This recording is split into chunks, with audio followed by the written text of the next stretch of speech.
Hello everybody, my name is Hannah and today I am doing a tag again. It is called the Bookish Scenarios tag it's by Lindsay Kramer, and I'm going to link her video down below. And I was tagged by Vendi from Caught Between Pages, and you should go check her out because she's amazing and she's one of my favorite channels and I really like her. So anyways, let's get started.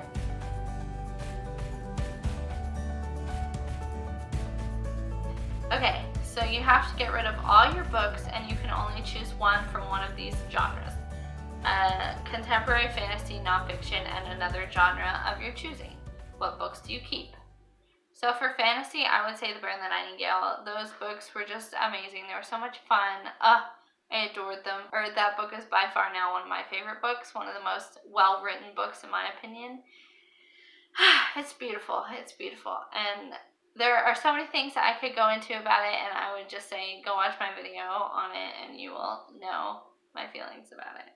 Okay, so science fiction, I would say Illuminae or Gemina. I mean, either one, they're kind of interchangeable. I just think they're so unique and so fun. I don't know which one I like better, but I really like the writing for Aiden, the AI on the Hyperion ship. I just really liked the writing and I thought it was a lot of fun to read and I thought it was really unique. So yeah. So the next one is a contemporary book. And I don't read contemporary ever, or nonfiction really. So I would have to say maybe one of Jodi Picoult's books, possibly. Nonfiction, I would say this book by Mindy Kaling. I love Mindy Kaling. She's one of my favorite actresses. I think she's hilarious. And this book was it just made me so happy reading it. She makes me laugh so hard, and she doesn't have to do anything, and she just makes me laugh. She is such a good comedic talent, and I love her. So, yes, Mindy Kaling's books, both of them. And then the next one, you're at a bookstore and you hear a teenager telling their mom they don't like to read, but their mom insists they pick something. You walk over and recommend a book you think is great for people who aren't big on reading. What book is it? I would have to say probably Lemony Snicket. I think that's a great beginner's series, and also graphic novels like Calvin and Hobbes or Saga or manga or something like that. I think that's fun because you get also like a visual effect, which I know some people like a lot.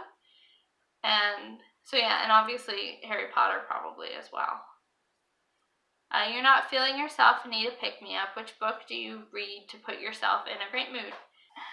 I'm not really a mood reader, so I don't know what I would read to pick me up, but something that never fails to make me laugh is, oh, this is so heavy, is the Calvin and Hobbes comics and their graphic novels. I just think, if ever I'm in a bad mood, I can always go and read these. They just make me laugh, and they're really funny, and I don't know, they just make me so happy, and I'm so glad I got this. It's the full set. It's really heavy. Oh my goodness. So you go back in time for a day to your teenage years. What book would you most likely have caught yourself reading? Probably Harry Potter or Twilight. I did read Twilight in high school. Or trashy romance novels, because that's really what I read back then. Your friend surprises you with a 4-day trip and you have 1 hour to pack. Which book do you bring to read on the way?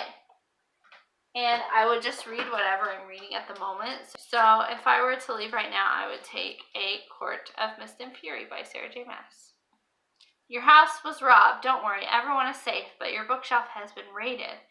What's the book you really hope is safe? And I would probably hope that the book that is safe for me would be the one that is next on my TBR, which for me is Children of Blood and Bone by Tomi Adeyemi. After I read A Court of Mist and Fury. So yeah, I would be really upset if this book got taken because I'm so excited for it. So yeah. Your friend borrows a book and returns it in an awful condition. Do you A, just pretend you haven't noticed, B, ask them to repurchase it, or C, secretly do the same to theirs? That's so mean. C is so mean. Honestly, it is I'm probably the one that returns books in bad conditions. I try my hardest not to borrow books from people ever, because I will destroy them. I am so hard on books. I like to dog-ear my pages, which I don't do if I borrow someone else's books. But I'm just saying, like, I dog-ear my pages. I break the spine, bend the book back, even if it's a hardcover. I know I'm horrible. So, I would just pretend I haven't noticed. It would not bother me. I'm just saying, like, if I got a book back from someone in a horrible condition, it's probably in a better condition than I leave my own books. Well, this is my tag. I had so much fun doing it. Thank you, Bendy, for tagging me. I will see you guys next video. Bye!